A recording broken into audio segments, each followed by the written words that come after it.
Yes, hi, welcome everybody. I'm super happy, super excited to hear Amanda, I think for the third time, talk about how to become a clinical psychologist. I learn every time something new. I think also, Amanda, I think it's really nice to see how your career evolves. I think you changed from the first to the second time. I'm curious to hear what you're doing right now. Amanda will share her screen. I will, just for housekeeping, I will monitor the chat. If there's anything where you think like, oh, I have to jump in right now, then I will jump in. I'm rude like that. I'm not, I will interrupt Amanda, but just that she can focus on her slides. Yes, and I think this will be recorded. Oh, this is like, oh, Leslie has a great question. I'm already distracted. We can talk about this in the end. Yes, that's an amazing question. And then we have, I think, like 20 minutes at the end for Q&A, something like that. I don't know. Okay. Yes, so if you have any questions, then just put them in the chat. I record them. And yes, Amanda, the Zoom room is all yours. Oh, brilliant. Thank you so much. So I'm just going to share my screen. And I'm just going to quickly say before I do, hi, everybody. I'm Amanda Mwale. I'm a clinical psychologist. And I don't know whether I've seen some of you in previous years before, maybe not. But I'm back for the third time to talk about how to become a clinical psychologist. I'm looking so forward to talking to you and hearing your questions. Please interrupt as we're kind of going along. I'd like this to be interactive with questions that are relevant to the slides, etc. And of course, there's time at the end as well. Okay, so we'll get started. So I'm just sharing my screen now, and then can you see the slides? Are they visible? Yes, fantastic. Okay, all right. So I'm just going to start to share the presentation. I don't use Zoom a lot. I use Microsoft Teams more often, so bear with me. I'm trying to, yeah, kind of. I think if you just simply start your presentation. Yeah. Do I just? Yes, and that's it. It's okay. All right. I'll start from here anyway. Yes. So yeah, I was going to say so. Amanda, So if you want yeah. to, you can click on the presentation thingy, and then we just see the. Oh, this one here. That. Yes. Okay. Yes. Boom. Brilliant. Okay. Fantastic. All All right. good. Okay. Yes. All fantastic. Wonderful. So, okay. So, yeah, as I've said, this is who I am, and this is what we're going to be talking about today: how to become a clinical psychologist. There's a question mark at the end because, yeah, it's about what questions you guys have today. So I guess I often introduce myself as, Amanda Mwale. This is this kind of my brief introduction about just a little bit about myself. As Andreas had said earlier, there's been a lot of changes since I qualified. The first time I came, I was doing one thing. Second time I came, I was doing another thing. So I guess, since qualifying, I've done a role in community learning disability services, so working with adults who have learning disabilities in Hackney in London. So I trained at UCL.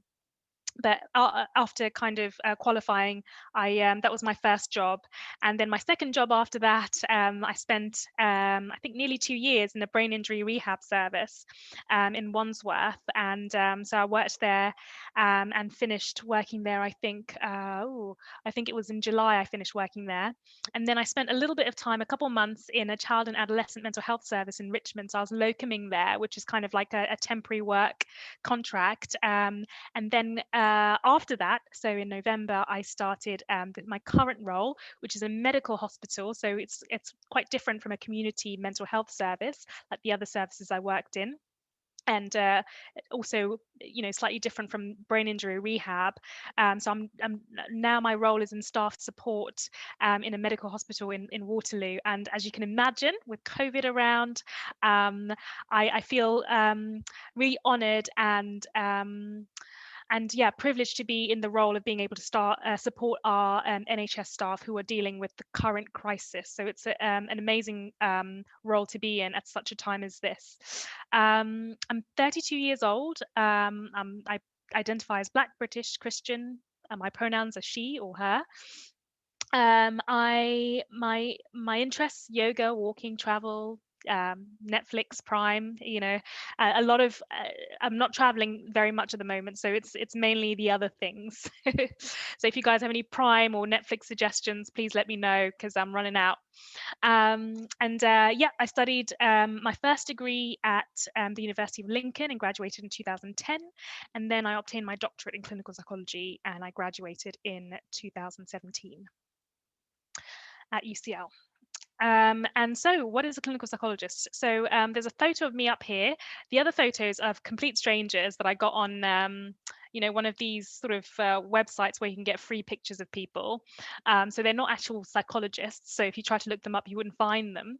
But I just thought I would kind of put out there the different, I guess, identities that psychologists can assume, whether it's male, whether it's somebody who is male and an ethnic minority, male Asian, whether it's kind of your difference is because of disability, or your difference is because you're in a minority faith group, etc. Or you might be in the majority, kind of being white British female, which is often the ethnic identity of many people that train at the moment. So yeah, so what is a clinical psychologist? And we'll come back to this idea of kind of what they actually look like and what the numbers are in terms of representation. Earlier on, Andrea was just talking to us about diversity in the career. So this talk will cover what a clinical psychologist is, how they work, how to become a clinical psychologist, and diversity in clinical psychology, barriers to accessing the career, and any advice and tips, and of course Q&A. But please ask any questions as we go along. So what is a clinical psychologist in terms of the myths that are out there? So I wonder whether people, when they think of a psychologist, they think of someone who, usually maybe a white male, maybe lying on a couch, a psychology or psychiatry, even kind of being, or mental health being represented as something where there's a lot of controlling of other people. Like, the straps there at the bottom there, someone kind of being strapped up because, they're out of control, that sort of thing. So these are some of the myths that can come up in terms of what a clinical psychologist is or does. Maybe this is something that you guys are very far away from in terms of your thinking because you're all psychology students, but perhaps this is something that society, family, friends might view as a psychologist or a mental health professional as is. So what's a clinical psychologist in the 21st century? So I guess the first thing that comes to mind is kind of collaboration. It's very important in clinical practice, and that's something that you talk about a lot when you're doing your training and your practice as well, being able to work together hand in hand with other people. So so what clinical psychologists actually do in 21st century practice. So these four things: assessment, formulation, therapy or intervention, and evaluation, are central parts of the, I guess, the training program and the way that you think and work when you're a clinical psychologist. So assessment is all about information gathering, opening your eyes and kind of looking at the situation that you're hearing about, and thinking about, what are you interested in, based on the information that you've been given about a person or a situation or a team, and why are you interested in that, and formulation is the bit where we're kind of making sense using our psychological theory. So remember, guys, as psychology students, you are getting the foundations of psychological theory taught to you. So by the time you get to doctoral level, if that's what you want to do, you will already have these foundations. So applying psychological theory to understand human problems, and to also plan therapy and intervention. So you're kind of using those ideas from your kind of theories, or the studies or the research, to make sense of a situation that you're presented with. And therapy intervention is also based on that formulation, that making sense of. So the clinical psychologist proceeds with a treatment approach that's also based on evidence-based research. So this is where we get the idea or the term scientist practitioner. So the way that we work as psychologists should be guided by the research, should be guided by theory. Okay. And a very important part is evaluation. So there's so many different ways that we evaluate our work as clinical psychologists. Evaluate the way that our therapy has done, or whatever intervention that we've put in place.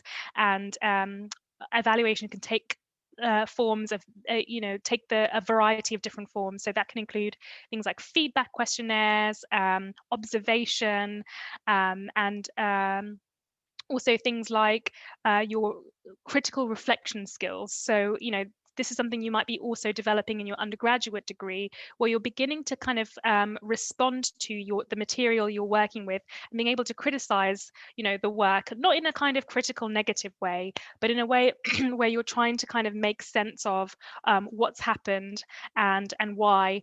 And I guess an addition to that is also thinking about how you're responding to the material as well. So kind of using yourself and thinking about, how do you feel? How are you emotionally responding to some of the material that's coming up? And this is what we kind of think about as reflection, being able to reflect back on what's coming up for you personally, and also just kind of doing an analysis of what work you've been doing as well. So all of these kinds of skills are very important when you're developing as a clinical psychologist. So I have a scenario here, and I don't know whether it's possible to do breakout rooms very quickly. I did this last time. I don't know whether it would work. I don't know, Andreas, what are your ideas? Should we do this as a big group, or should we, and I can ask questions to the group, or do we want people to discuss first? I don't know, what works?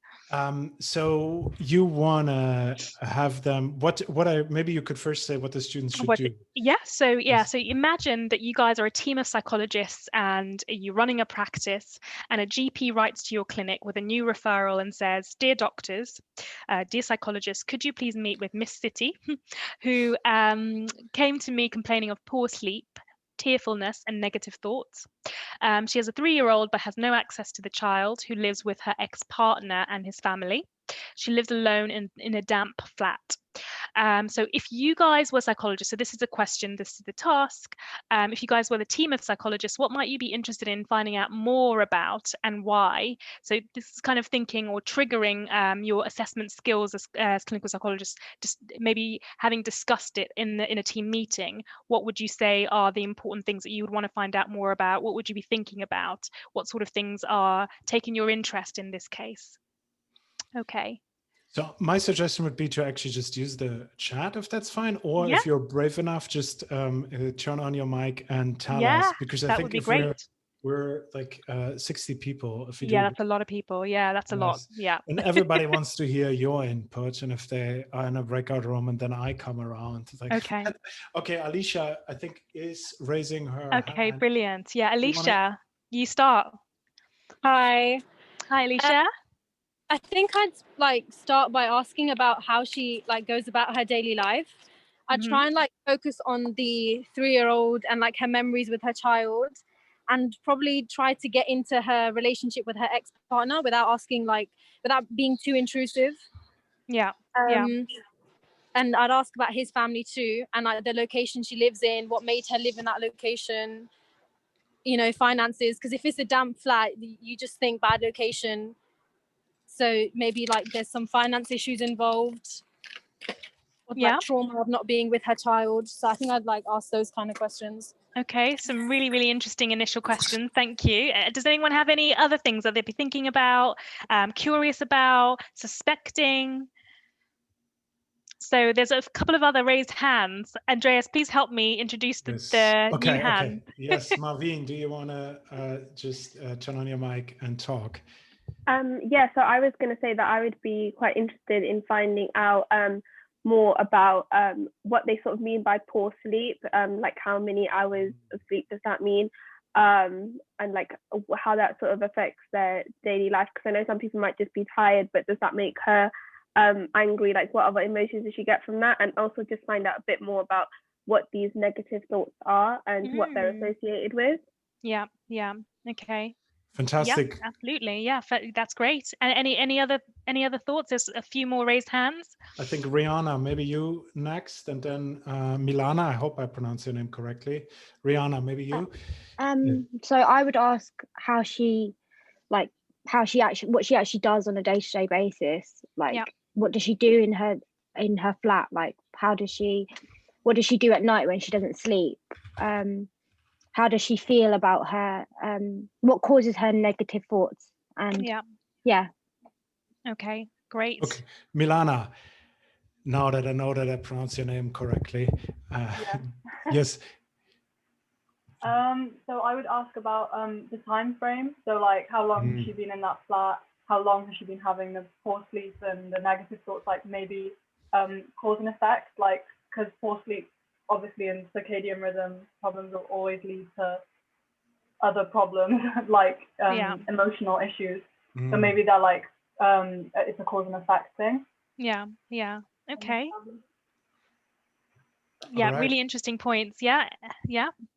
So Leslie asked in the chat, she wants to know how long she has been experienced this. So I think time frame, I think Milana just talked about, this is great. That was also the first thing that came to my mind, just kind of thinking about how to diagnose it.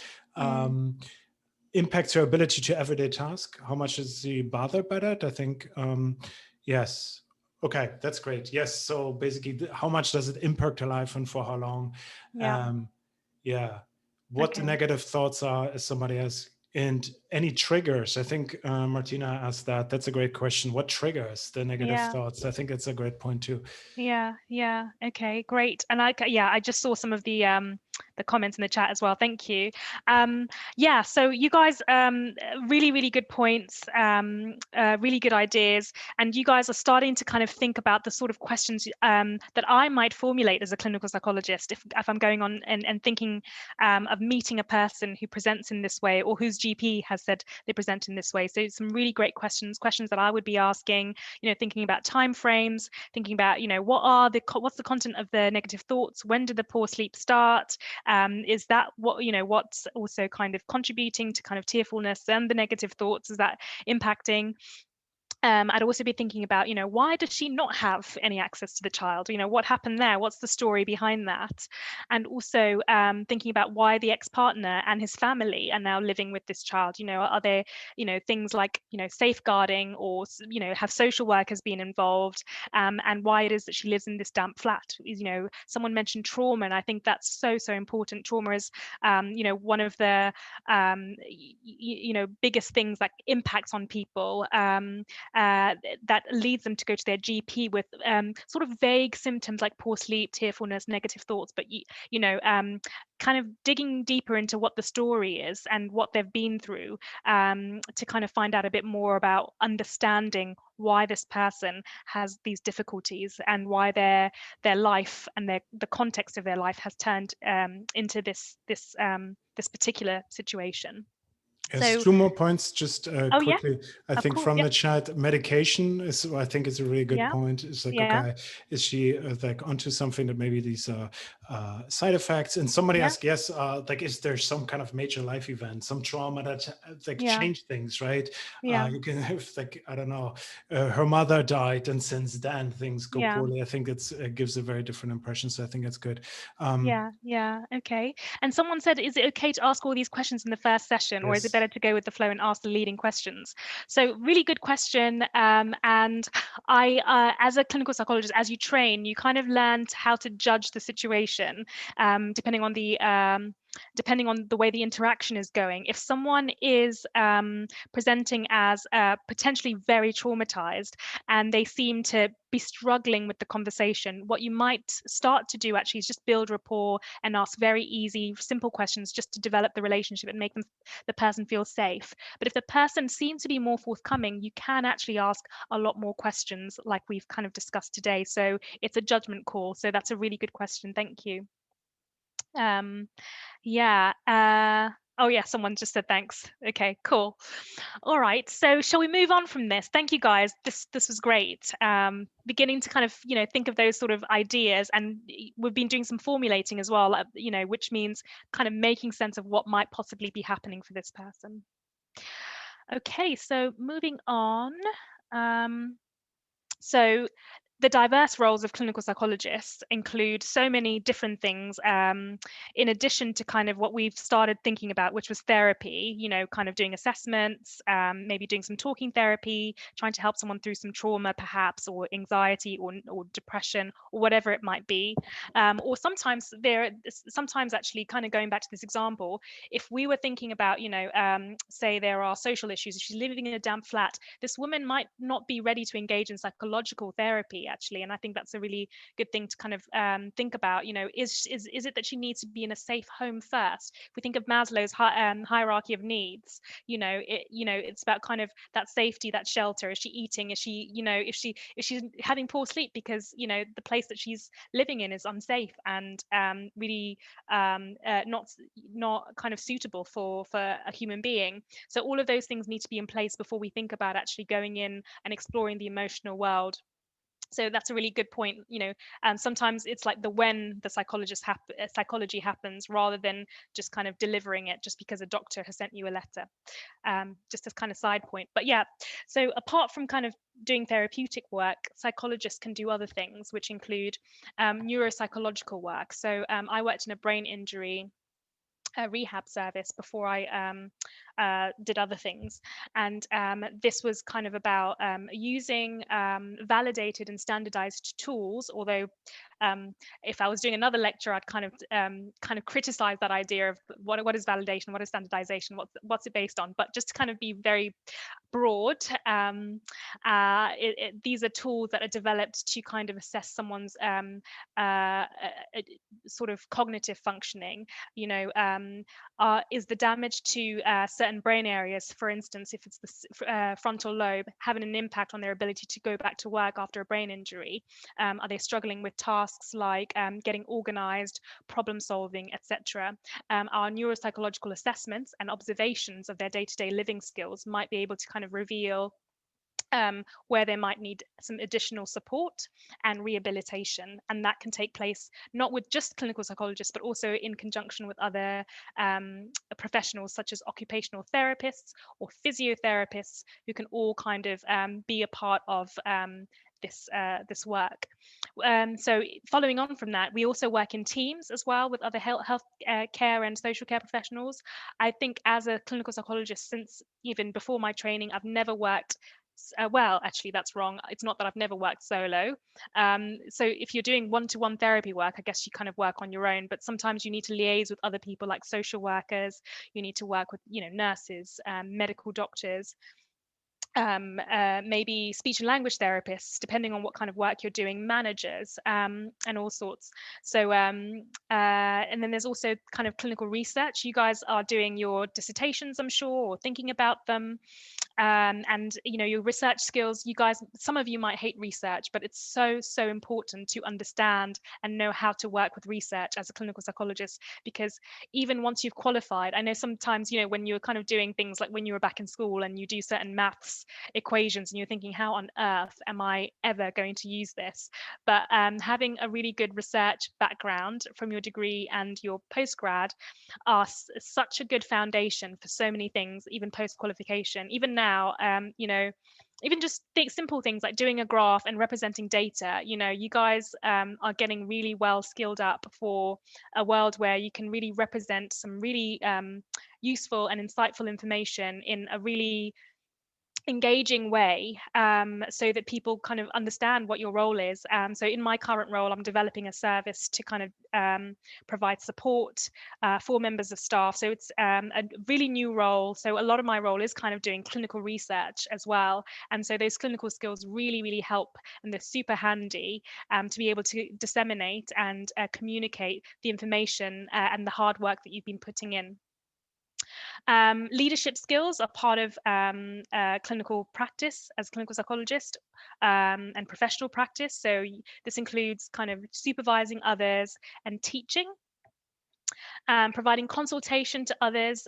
So this means kind of bringing a psychological perspective and psychological expert opinions. So that can look like, for instance, you know, some psychologists called upon to be expert witnesses. So if someone has been through some kind of psychological trauma, or has, say, been in a road traffic accident where they had a brain injury, or there's been a situation where you know, a psychological thinking is needed. For instance, in a business setting, psychologists can have a role in bringing their psychological skills and tools to the table to provide an expert opinion on the situation.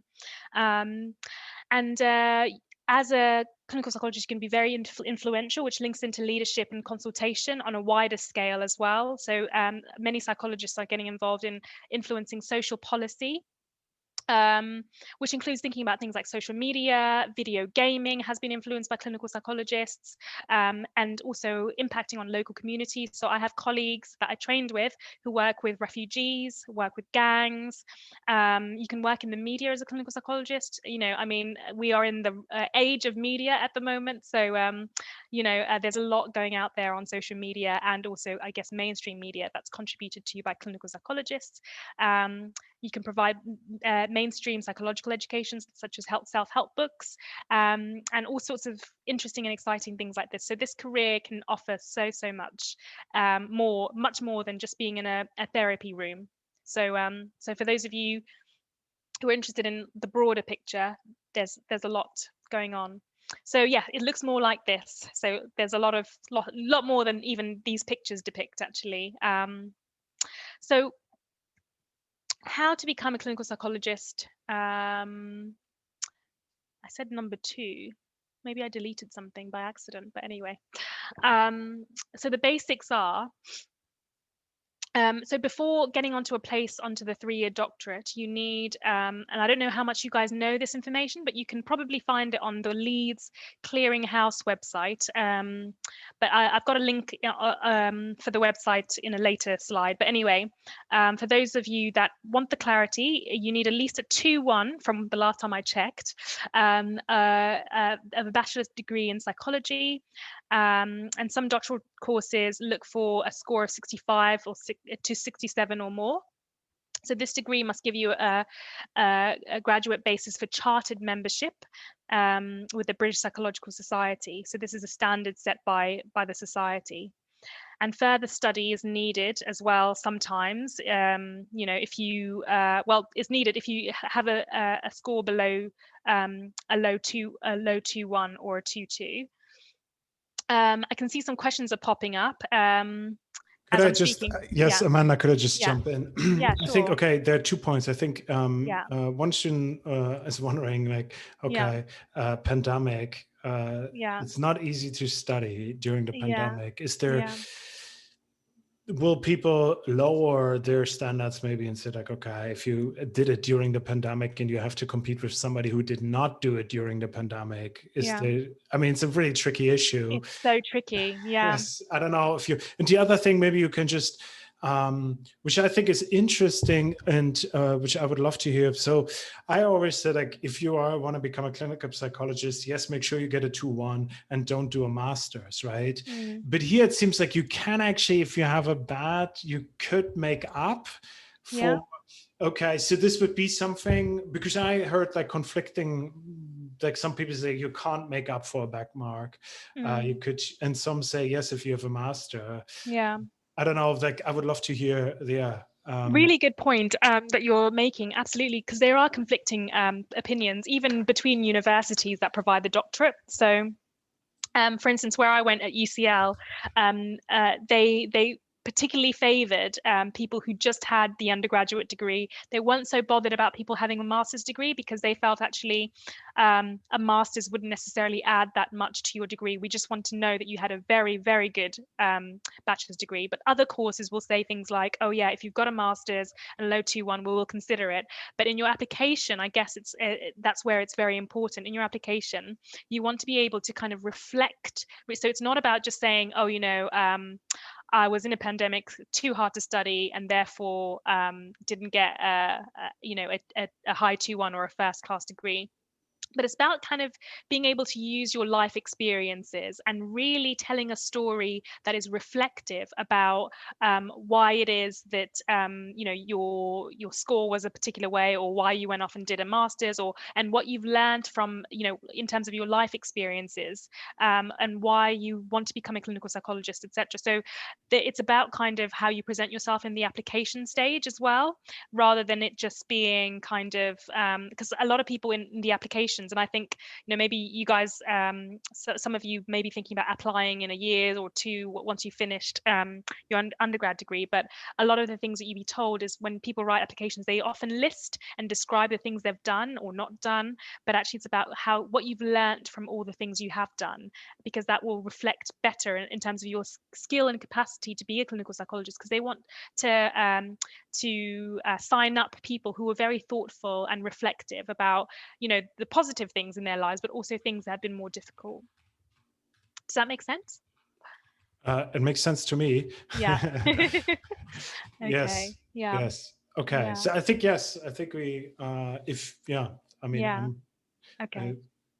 I think if Okay. no questions.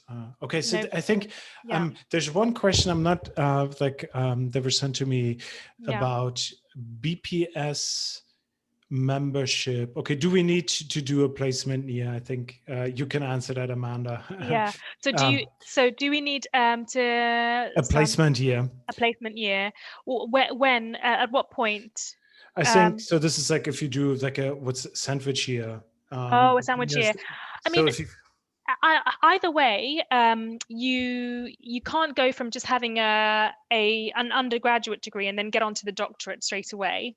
You do need to have at least 1 to 2 years, or even more than that, of clinical experience somewhere down the line, whether it's within the sandwich year or outside the sandwich year as well. So there's no getting away from having relevant clinical experience, because that's one of the criteria, because they want to be able to kind of ask you questions in the interview about how you reflect on the clinical experience that you've done, because you might actually just do your undergraduate degree, get on the doctorate straight away, and actually realize you don't want to be a clinical psychologist because you don't want to do this clinical work. So the clinical experience is an essential part of or an essential step towards getting onto the doctorate course to train. Yeah. Great. Yes, I think like just one student asked about, okay, I think if you, what's called the leads, right? If you go on a page and like apply for a doctorate, like the different doctorate programs describe what they want from you. So if they want a 67 or 65 or something like that, then you have to have that. Otherwise they will just sort you out. But there are other programs where they don't care that much about your actual mark. Yeah. Okay, so I think Sarah asked a question. Amanda, if that's cool with you, then we would just take these questions and then move on. As we go along. Yeah. So someone asked, I did a sandwich year in a mental health organization. Does that count as relevant clinical experience, or would it have to be something like an assistant psychologist? Well, again, so I'll come back to, I'll go to the next slide actually to kind of clarify this question, and then we can answer maybe the next one. Yes. Let me see. Okay, so example of relevant experience before getting onto the 3-year doctorate. So everyone feels like, and you have to be an assistant psychologist and have that job title before you go onto the doctorate. But actually, sometimes an assistant psychologist job doesn't really give you that much exposure to clinical work. It doesn't always mean that just because you have that job title, you're growing in terms of your understanding of clinical issues. So there's other ways that you can gain that relevant experience. So relevant experience is basically just understanding the role of a clinical psychologist within mental health practice. So you can do this as a research assistant, you can do this as a psychological wellbeing practitioner, and PWPs, as they call them, are trained by the NHS, and they are trained in specific psychological interventions, particularly CBT, cognitive behavior therapy. And actually that's a really common route to get into the clinical doctorate. So a lot of people train as psychological wellbeing practitioners, and various universities provide this training. Stepping stones can be becoming a volunteer helpline worker. So for places like Sane Line or Samaritans, you can be a nursing assistant or a support worker as well. And all of those are examples of relevant clinical experience. But you might need a combination of all of those things. So some people are assistant psychologists, research assistants, and volunteer helpline workers over a period of, say, three years. Does that make sense? It does make totally sense. Could I just add two things? Yeah. I think we have in the second part of our semester, we have one of our city alumni, a former student who basically first became a well-being practitioner. Then he became a high-intensity cognitive psychologist. I'm never sure what's the right term. High-intensity therapist, or I think they're equivalent, right? Or cognitive therapist. So, and then he went on to the doctorate. So if you want to know about more about psychological well-being and taking that as a stepping stone, I think it's a great job in itself. You don't have to become, I always say, like, you don't have to become a clinical psychologist to have a career within clinical psychology. I just want to say that we also have other students joining us in the second part of the semester and talking about like their experience that as basically in each of these jobs. So that is great to know. I think one question that was only directly to me, I think about work experience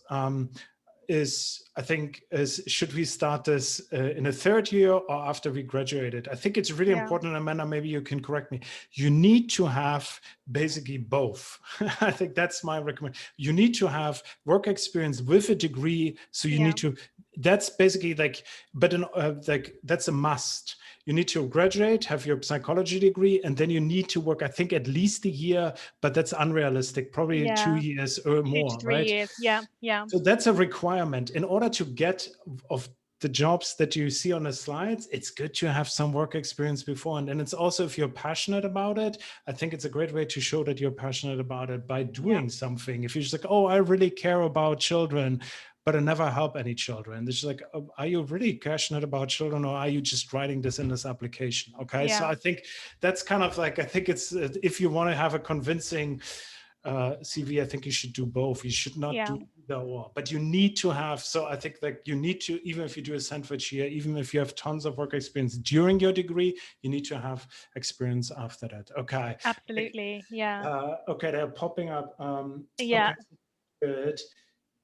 No, so there's no way, Janet asked that, there's no way to get directly from, yes, there's no way. I think Janet asked if there's a way to directly from your bachelor to a doctorate. No, there's no, not that I know of at the moment. I mean, they used to do it at Hull University, where if you did really well in your undergrad, you would just go automatically onto the doctorate, but that's only at Hull, and I don't know whether they still do that, because things may have changed. That was like several years ago, maybe, I don't know, 15 years ago. 10, 15 years ago. But in general, just because of the demand of people going onto the course, I would recommend, just kind of following that kind of path. I mean, some people, sorry, go ahead. I was going to say, some people feel like they're under pressure to kind of get their work experience as much as possible whilst they're doing the degree and juggling both. But I would say, actually, don't worry so much about work experience while you're doing your degree. This was exactly the same advice I was given when I was an enthusiastic second year undergrad student. I really wanted to do clinical, and I asked this lecturer, who was a clinical psychologist as well, and I was like, oh, what should I be doing? What work experience should I be doing? Should I be a support worker at here and there and there? And then he said, you know what, don't worry about that, Amanda. Just focus on getting the best degree as possible, because you can't change your degree, but you can always spend lots of time looking for different work, trying out different things that you like, etc. But when it comes to your degree, you can't change that. So you'd rather spend more energy and more of your effort working on getting a really good degree and understanding the principles and foundations that you need as well. Yes, so I think if you're 63 or 64 something, just make sure you get higher. Exactly. I think Antonia is raising her hand. Please, Antonia, speak up. I have two more really interesting questions that I would like to ask Antonia. Maybe this is Antonia's our career expert. Could I just two questions posed to you? The one is like, okay, if I feel like I have the space, what is good work experience? I would love to hear what you're telling students, because I'm often asked that question. I know what I answer. Probably Antonia is often asked that question as well. What is a good type of work experience? The other one is basically something I think is really interesting that Leslie asked is, let's say I graduate and I'm trying to get an assistant psychologist or research assistant or well-being job. I don't get it. Is it then good to try? What would you do if you would have to choose? Would you rather do work experience or masters? I also have a clear answer to that, but I would love to hear so what type of research experience, and should you do a master basically? What would be, if your marks are okay, let's assume that you don't have to fix your marks, right? Okay. Do you want to first answer them and then Antonia jumps in? Antonia, I hope that is fine. Yeah, that's okay. Yeah. So I guess the first question I heard was, what's a good type of work experience? Yes. I mean, all types are good types of work experience, because it's not like you then do one in particular and then that's it. You'll just get on the doctorate like that.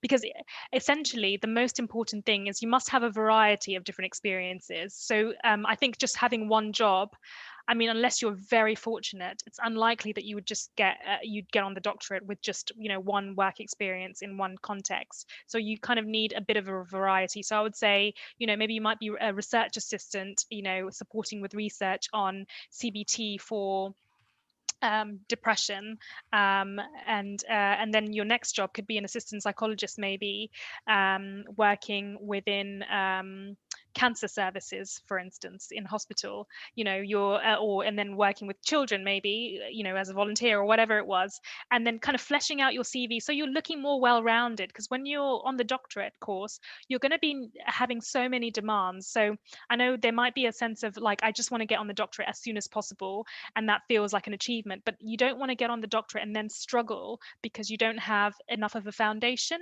So I would say, actually, guys, try not to rush your way into there, because a lot of people that do tend to struggle, because you've got the academic demands, you've got the research demands, and then you've got the demand of just hitting the ground running as a Band 6 employed employee of the NHS who's expected to do some work whilst you're being, I guess, assessed by your supervisors. It's stressful as well. So I think you've got to come in there with a level of confidence that allows you to feel like, actually, I'm up to this, rather than feeling like I didn't experience any of this, but I just got on to the course ASAP. So I don't think it's always a good thing to rush into it. In terms of work experience or masters, you need the work experience anyway. So if you just have research and you get onto the course, again, you're disadvantaged because you actually don't have clinical experience that you need as a foundation to actually feel confident doing your role. So you might struggle more with placements. So you can do a combination of both, but you don't need to have a master's if your marks are okay. And research experience, I'd say try not to do research on eye movements in orangutans or something like that. Yeah, exactly. Great minds, Andreas. But do something that's actually clinically relevant. Like, why would a clinical psychologist be interested in this? And ask yourself those questions when you're seeing those jobs come up. So yeah, those are my thoughts. Yeah, okay, that sounds great. Anton, I think we have to be a little bit mindful of the time. Antonia, okay. Do you want to add something to that? No, I think it's all been said by now, actually. Yes, fantastic. I think, that's great. I think if we can kind of move on and then come back to these questions, great. But it seems like a little bit, I think, yes, that seems, I mean, obviously it's very much on our students' minds, kind of like, what can I do now? Should I do now? Yeah. I think Shah, he come to his advantage. He basically graduated and had no work experience. and then he just started to volunteering after that, and then he like eventually became a well-being practitioner. It's not like, oh my God, I don't have any work experience, it's the end of the world. So don't put too much pressure on yourself, even though I often put a lot of pressure on you guys. Okay, so all right, Amanda, please, if you can just kind of like finish, and then we come back to that. I think one of the questions we might want to come back to, it's a little bit about the pandemic. Okay. But yes, maybe just move on and then we come back to this. Sure. Okay. Yeah, I'll whiz through because I think now, this is just about how to become a clinical psychologist. When you get on to the doctorate, you attend teaching days, you do placements with children, adults, older adults, anyone with a neurological cognitive problem, and then or forensic services, etc. And you definitely have to do a thesis, and which is assessed with sort of marking, and then also kind of a viva. So basically, the easiest way of describing this is basically defending your research. But it's not as scary as you think it might be, because you know your research better than anyone else by the end of it. I'm just showing you some brief stats, guys, of over the years what's happened with, I guess, the chances of getting onto the course in any given year. Every year it's around sort of 15 to 16% chance of getting on. So you'll have like, between 583 in 2014 to 614 people applying for the course in 2019, and the success rate is 15%. The numbers are slightly changed because the courses have different places available each year. So they've generally been stable, between 2016 and 2018, but in 2019 it rose, and then 2020 we rose significantly because there was more funding, and therefore the percentage of people getting onto the course increased as well, because the funding for places went up as well. And I think that's reflective of the pandemic as well. So if anyone was kind of thinking about the pandemic, actually they employed more trainee clinical psychologists as a result of the need. But it's also very interesting because nothing changes with clinical psychologists themselves. So we have more people to supervise, which will be interesting in a couple of years. But anyway, so social inequality. So why is thinking about social inequality and diversity relevant to a clinical psychologist? So just briefly kind of summarizing this slide, I guess, there are more Black minority, ethnic minority groups represent higher percentage of people who struggle with common mental health problems. And so it's so important for us to be thinking about, diversity in our community of psychologists as well, because even people, for instance, who are living in deprived areas, people who have disabilities, and those who are identify as non-heterosexual, all are less likely to recover from mental health difficulties after seeking therapy as well. So there's something important happening here, and we need to address it and think in terms of thinking, what do our mental health workforce look like? And what do they understand, etc. So diversity in clinical psychology trainees, it still isn't great, to be honest, in comparison to actually the clinical population that they see. So higher percentage of people who report no disability. Some people actually say that they prefer not to say, so there's stigma there. 85% of people identify as white, and also 70% of people report having no religion whatsoever, and then 7.4 say they prefer not to say. So again, there's some stigma around sort of being open about that, and a very small percentage of people say they were not heterosexual. And I've got a slide on here about socioeconomic groups. So the quantile 1 on the left side is like the lowest socioeconomic groups of successful candidates that get onto the training course, and quintile 5 is the highest group. As you can see, the numbers in red represent the percentage of people that are getting onto courses. As you can see, if you're from a lower or the lowest socioeconomic groups, you're less likely to get onto the course, which means that people with more privilege are able to access this course much better. So again, this is another thing that skews the representation of psychologists who are reflecting the community out there. So, so hopefully the diversity in the future clinical psychologists will improve, and by, I guess, having these talks are helpful, and me representing, I guess, a Black female clinical psychologist might be able to kind of, I guess, maybe encourage people to think about it at least.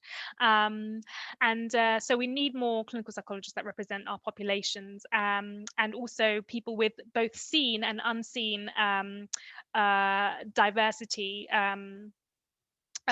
markers, I guess. But what are the barriers of getting onto clinical training, and what and how can we kind of address some of these barriers as well?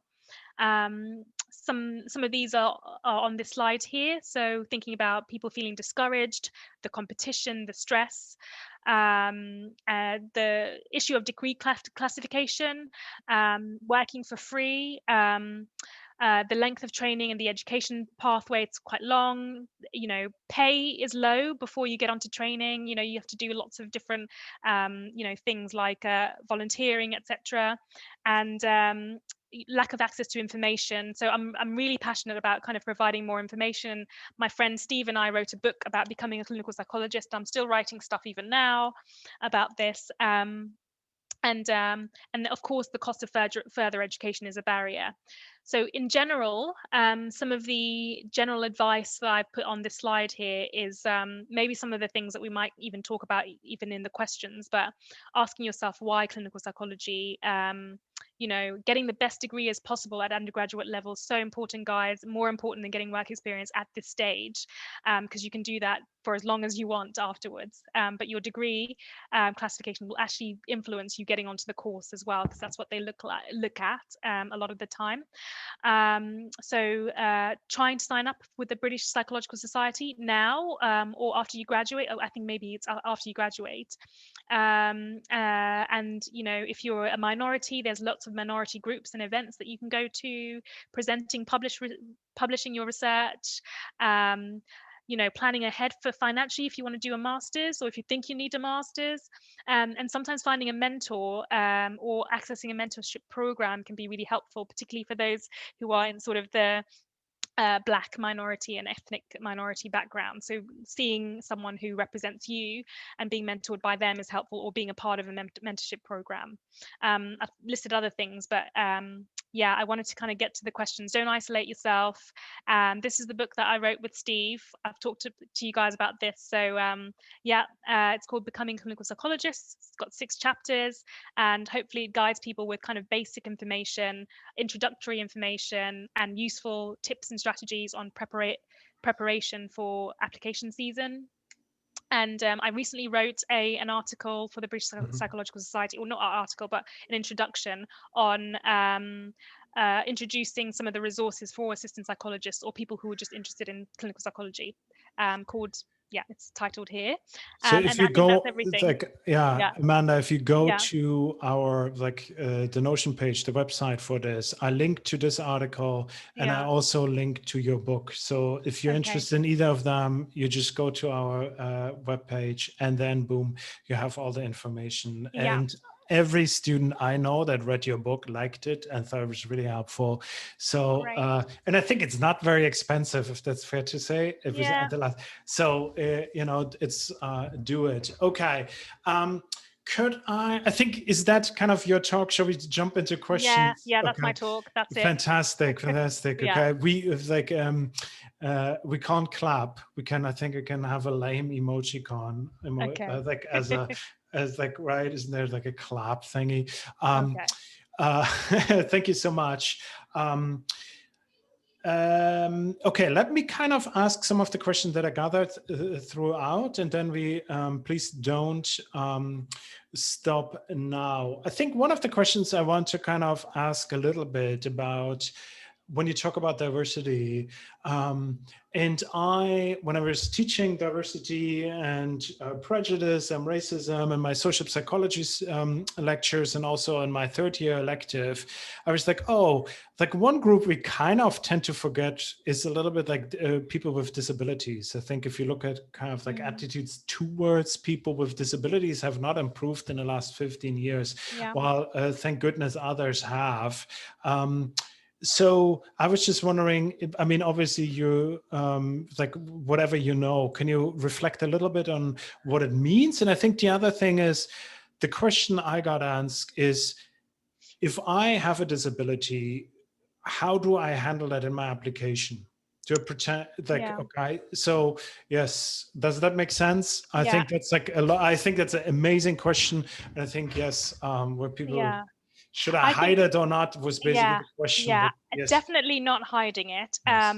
Not because you know, you'll eventually be found out or something ridiculous like that, but it's more to do with the fact that actually you know, this is part of your experience and this is part of your story as a human being and a potential psychologist. So you don't want to kind of you know, make yourself you know, this anonymous person who's trying to kind of fit into the mold. You know, if you recognize earlier in the slides, I put up different, you know, faces of different colors, but also there was a woman on there who was sitting in a wheelchair as well. At the start of the presentation. So, you know, I've also met trainee clinical psychologists and qualified clinical psychologists who are, you know, people who would describe themselves to be physically disabled or have invisible disabilities. So I definitely think it's something that you can talk about in a reflective way and thinking about, you know, how has it shaped your life to have these experiences? And how does that allow you to connect even more with some of the people that you might work with? So I think that's such an important thing that represents actually, you know, something that might actually be quite unique and valuable about your contribution as a clinician. Yes, I think it's a great, yes, like whatever you think of hiding, don't hide it and highlight the value of that, because I think that's for so many. Okay, I think Milana raised her hand. If you just want to unmute and ask your question. So I was just wondering about, I was a support worker before I came to university. And I was pretty certain that I was going to become a clinical psychologist until I had that job for a while. And like, I would just take my work home with me every single day. And when it's a full-time job, I'm just wondering how you keep so enthusiastic every single day and don't let, you know, stuff get to you. Because I would be sat thinking about it 5 hours after I'd finished work. Yeah. And you know what? You are not alone at all. And I think, you know, I'm not enthusiastic every day, if I'm honest with you. I'm not. And I guess that wouldn't be realistic in the kind of work that we do. However, I would say as a clinical psychologist, thankfully, we have access to regular supervision, clinical supervision, which acknowledges the fact that we need a space to be able to process some of these things. And unfortunately, in roles such as support worker roles, etc., you might not necessarily get the support that you need, or you might not feel like you have the space or the safety to share some of the struggles and difficulties that you do have, you know, in terms of how you're feeling, what you're taking home, etc., because all of those things are really important to reflect on. But I wouldn't allow kind of what sits with you to kind of put you off, but I think it's about kind of where you take that, who you discuss that with, how you process it, you know, because, you know, all of those thoughts and reflections that you have could potentially be valuable, you know, as a clinician, and as to reflect on in future job applications as well. So yeah, it's important to get support in your professional kind of space, but also finding ways to switch off in a healthy way. All right, that's great. Yes, that's like, I'm not sure if Antonia's still raising her hand or raise hand. Antonia, I think I have quite a bit of like jumping all over the place questions that I gathered during the talk. I think we talked about disabilities. I think that was great. One question we always get, or not always get, but I think it's a little bit confusing. how do you become a neuropsychologist? I think last week I talked about it. You need to have, I think, and you can add to that, because I basically learned everything about neuropsychology from you. And it's like, because you, the last time you were with us, right, you basically worked as a neuropsychologist, but you were a clinical psychologist. Yeah. You said, why would I'm doing the work, why would I qualify as one? That's kind of like, you know, but you have to be like a clinical psychologist first, right? Yeah. To become a neuropsychologist. Yeah. That's right. Why am I talking? Can you please explain this? Oh, so you mean, you know, what, has someone asked a specific question about that? No, sorry. This is my tendency to talk too much. It's just like, yes, right. That's kind of, yeah, but maybe you can talk a little bit about what it actually means to like work. I think you touched on it during your talk on kind of diagnosing people with brain damage, but maybe you can talk a little bit more about like what a neuropsychologist or a clinical psychologist who works in the field does. Yeah, I think that was a question, yes. Oh, okay, sure. Yeah. So if you're a neuropsychologist who works within, or a clinical psychologist who works within neuropsychology, you don't necessarily, again, need a qualification in neuropsychology to work in with people with brain injury in rehab, because the assumption based on your training is that you understand enough to be able to engage in the work, but you're not an expert in the area. That's the only difference. So you need some close supervision, especially when you're doing neuropsychological assessments and interpretation and planning rehab. So the work involves, you know, doing assessments for people who say, I'll kind of do an example, you know, if a 35-year-old man in a road traffic accident might end up in A&E and then end up in intensive care for a while and then end up in an acute ward to get stabilized. And then so the initial role of a clinical psychologist is to see, is there any awareness? Is there any kind of responsiveness for us to kind of get a sense of, okay, how much cognitive ability is going to come back. Over time, the person then stabilizes physically and then ends up in a rehab setting. So they might be one of those that are called the walking wounded. So they might be able to walk around and look okay on the outside, but actually cognitively they might be struggling. So a neuropsychologist will be thinking about raising their awareness and insight into some of the difficulties that they have. So it might be things like assessing their memory and giving them feedback on the fact that actually they're struggling with their memory abilities and they can't go back to work, or they may need to change their role.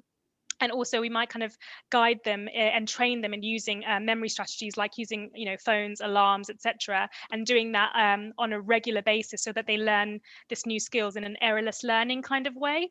So yeah, so those are some of the things we might think about, and you'd be working alongside, say, if they've got walking problems, mobility problems, talking problems, I might work alongside speech and language therapists or occupational therapists, and we might work together as a team to support the one person, and we might work with their families as well. Yes, I think, yes, okay, great.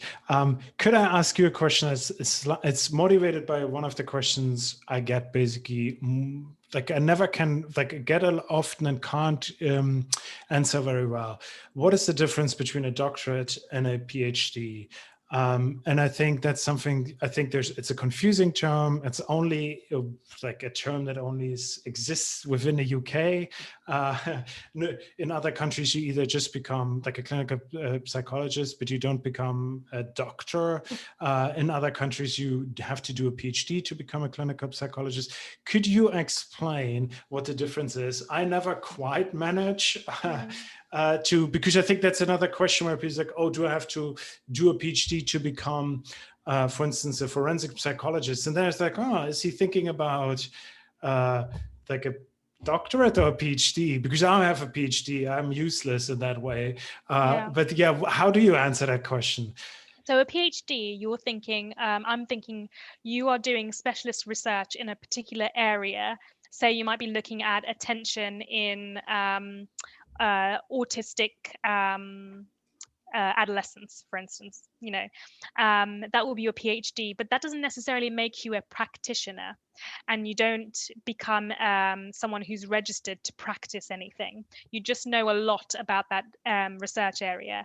But the doctorate is a program that's planned for you to become a registered practitioner. So you can become a health psychologist, you can become a clinical psychologist, you can become an occupational psychologist, you can become a counseling psychologist. And those are programs that are set out in a way to meet certain objectives so that you can practice, and you're then registered and regulated by the healthcare and professionals health HCPC. I can't remember what the acronym means again, but I'm registered by them, and that makes me legally able to use the title of clinical psychologist, and I'm a practitioner, and I have clinical skills, but also the research skills. So what gives me a doctorate is the fact that I've done a thesis and research that demonstrates the fact that I've introduced new learning to the research world.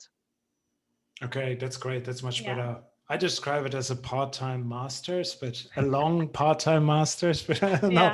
It's like, I mean, you have these two, right? I think, is it correct? You basically have 3 days normally, or 4 days within your placement. Yeah. And then you come 2 days, 1 day back to university. Yeah. And you take courses. So for instance, as like my PhD, I didn't attend any courses. I didn't attend anything, right? I just did research all the time. So none of the stuff that you do, say very little overlap, but yes, I think the research and okay, that's great. Okay. Could I ask you before, I think we have to kind of draw to an end. Could I ask you, one question, it seems like, is it normal that like you rotate a lot after you finish your clinical? That seems like you do now. What you're doing is there's not a lot of overlap to what you did before, and probably days. I mean, is it normally that you rotate a lot, or is this kind of like how you like to do things? How I like to do things, yes. Okay, good. Okay, fantastic. Yeah, I think it's great to be, I think it's a great perk of a job to be able to do different things and not like for 40 years the same freaking thing. I think, Leslie, you raised your hand. Maybe you want to... Hi, I just wanted to say there was a question earlier that I added on as well about how to get work experience during the pandemic. Yes. And I wanted to add on to that by asking, what would you advise for students who are reaching graduation, for example, that can't go out because they're high risk? Yeah, that's a really good question. I would say, considering that the pandemic has allowed us to work more virtually, I would be thinking about looking for work experience roles where you can do virtual work. So, for instance, if you're kind of thinking about volunteer positions, that's something where you kind of link into a phone line or a chat, and things like this. So it would probably be jobs where you're not necessarily, you can do remotely, but I think more opportunities are available for that. Even assistant psychologist roles, some of them are virtual roles as well. So I wouldn't be put off by that or discouraged by that, because a lot of people are having to work virtually during this time. Okay, any helplines you recommend? I think there's also... Yes, so online befriending opportunities are available at the moment. That's what Antonia says. I think they're all, if you go on our Moodle page, I list all the things that come across. There are many that do now. You can get work experience now. You can apply now. There are many who basically popped up and said like, I think Lost Foundation comes to mind. I think Shout. There are different ones who basically do everything online, because I think it's a great way. We need to reach people. So I think this, I don't want to, like, take it slow. Don't put too much pressure on you, but don't take the situation as an excuse to not look for this, and things will get better. If you're high risk, you might get vaccinations, hopefully earlier. And then I think just apply for that. Is there any helpline you particularly recommend? Is one of the questions. There's a few, actually. There is Sane Line, there's the Samaritans, there is...